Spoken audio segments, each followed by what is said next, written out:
Hello and welcome to lecture on Key Concept 2.12b. These are the New England colonies of the Puritans, families, thriving mixed economies, and these are the northern colonies, this one here.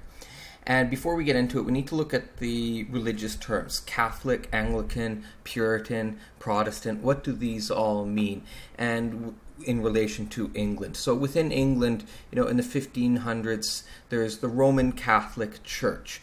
And in the rest of Europe, there was protests against this, the Reformation. We'll look at what they were protesting against, but many broke off from it and formed their own churches, and there's hundreds of different ones of those. But within England itself, it remained true and loyal to the Catholic Church until King Henry VIII, wanting a divorce from his wife, asked the Pope for one and was told no, at which point he said, okay, well, we're going to break off from the Catholic Church and form our own church, we'll call the Anglican Church, or the Church of England.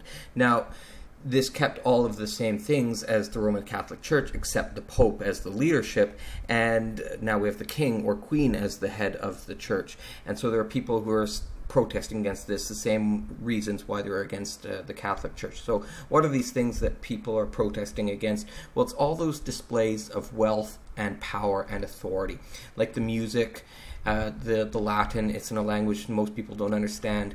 The rituals, the bowing down, and the leadership. The Pope far away, the cardinals, the bishops. They want to bring the leaders closer to home. So what do they want? Well, they want the book, and they want a minister a local person who speaks their language, who can, help teach it to them and interpret the book for them. So just to recap, within England itself, we have the Catholic Church, but then it broke away into the Church of England, or the Anglican Church.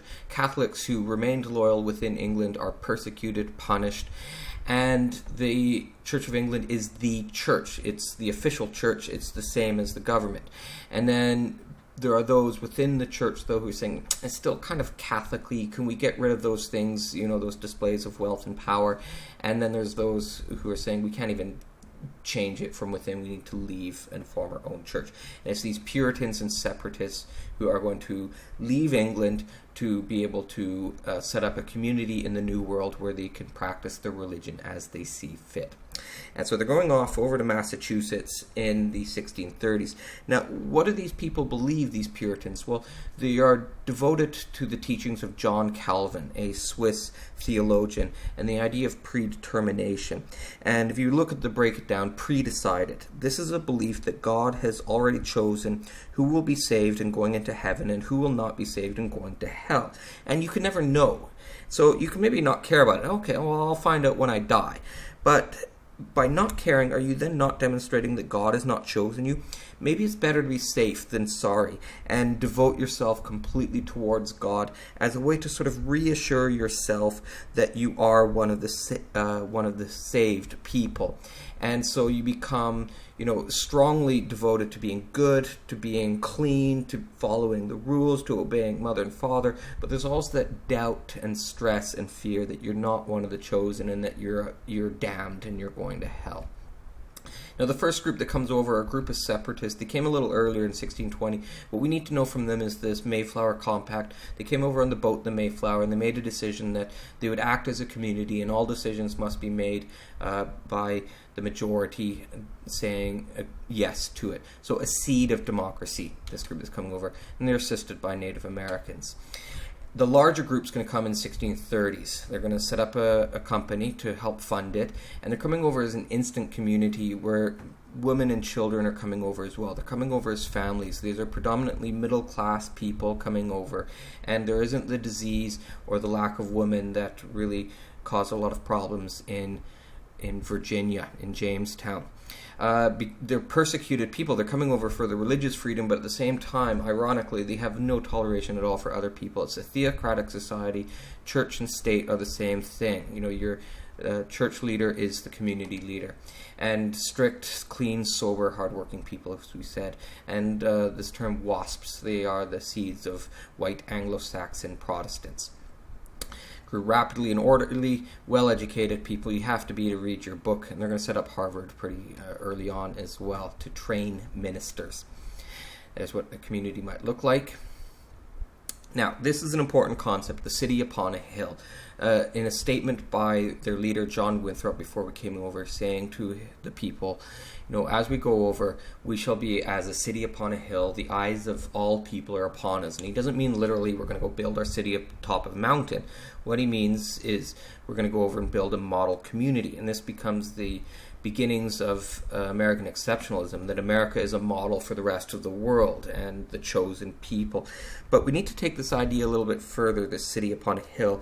And he's putting forward that each person heading to Massachusetts are entering into an agreement to work together. The community will be obedient to God, and then God will thus save them. But there's always the great fear hanging over every action that if there's any dissent or any breakdown of the community, they will be damned. And so it is that the community is under the closest of scrutiny from God, and they must succeed or else face that damnation. Do as the leaders say, do as John Winthrop says, do not disobey, do not question his authority, and you must honor thy mother, thy father, and thy leaders. So of course we get dissent. And we get it in these two individuals, Anne Hutchinson and Roger Williams. And we'll start with Roger Williams, who's questioning the leadership of Winthrop and the other Puritan leaders.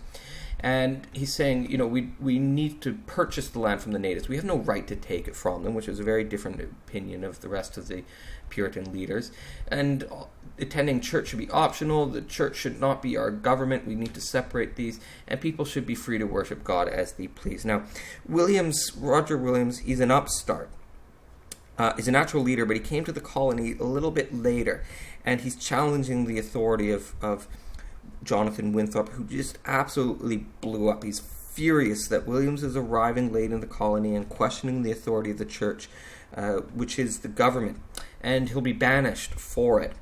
But before we look at Hutchinson, let's just look at what happened to the natives. Very different from what Roger Williams was saying. We're going to get an early war, the Pequot War, and this is the attitude that the Puritans have towards natives. That this is their official seal saying, come over and help us. The idea that they're going to come over and save these blasphemous beasts, these savages that they saw the natives. So the natives either convert over to their way of thinking or be expelled off, and it's going to be expelled off in the Pequot War. This is only a few years after they've arrived, and the Mohegan and the Narragansett are both going to team up against the Pequot, join the English to fight off the Pequot. Now this was pure war. This was a war to destroy an entire people and to take possession of their land. Now, the Mohegans and the Narragansetts teamed up with the English. Now, for the natives, there's a history and resentment towards the powerful Pequot, power in the form of fur, that they're hoping to get a hold of. Extremes of violence in this war. It's total war with the natives severely weakened. War, hunger, disease is going to destroy this people. There's going to be a lot of violence in absolute numbers. The English and the natives both have about the same number of people dying, but for the English it's a much smaller percentage, and they're going to be able to survive this, whereas the natives not so much.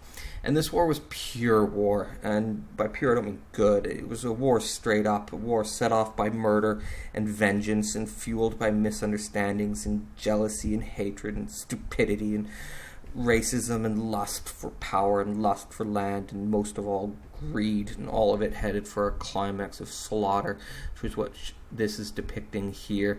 And usually it's in the form of this picture here, showing the Pequot women and children holed up behind a fort, which is what these are. These are sticks holding them up. Well, the English set fire to the fort, and as the women and children came screaming out, they shot at them, and if they got past the first line of the English, which is this line here, then there's the Narragansett behind them with their bows and arrows to take off the remaining few, and the Pequot were almost completely wiped out. Much of the Narragansett Mohegans as well. Now, as for Anne, everybody knew Anne. She's mother of 15, but she was midwife, meaning she helped give birth to so many people within the community. She's the Oprah Winfrey of the community. Everybody loves her.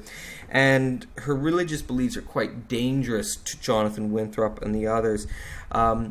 She's taking it a step further. If the Puritans are saying get rid of the Latin, the Pope and everything, and get rid of the clergymen, she's saying get rid of the book and discover God through yourself. She's saying you can find God in you almost like a ghost, and you can feel him personally. And so if you can do this, then why do you need to go to church? Why do you need to listen to the leaders?